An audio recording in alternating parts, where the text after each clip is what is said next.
ওয়েরিয়ার্স, আমি হ্যাপি চলে এসেছি আবার একটা মিনি ব্লগ নিয়ে। আর আজকের ব্লগটা দারুণ ইন্টারেস্টিং। কেন জানো?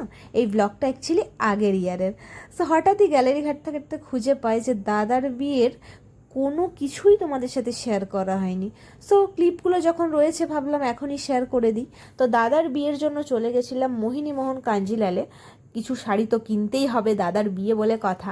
আর আমার অলওয়েজ ফেভারিট কাঞ্জিলাল। সো তোমাদের কার কার পছন্দ অবশ্যই জানিও। সো ওখানে গিয়ে ঝটপট পছন্দ করে নিলাম পছন্দের শাড়ি। আর সব ক্লিপ, বিশ্বাস করো প্রত্যেকটা ক্লিপ আমি নিয়ে রেখেছি। শপিং থেকে রিসেপশন অবধি সবটাই তোমাদের সাথে শেয়ার করব। আর আমি একটু এইরকম, বিশ্বাস করো, একটু ল্যাথখত তো আছি, আর মাঝে মাঝে একটু ভিডিও তো পেন্ডিং হয়েই যায়। সো চলো একটু মানিয়ে নিও। তো সবটা তোমাদের সাথে শেয়ার করব। আমার পছন্দের শাড়ি আমার কেনাকাটা হয়েই গেছে। তো চলো কি কিনেছি সেটা পরের পার্টে দেখিয়ে দেবো। So that's it for today. Tata, stay tune.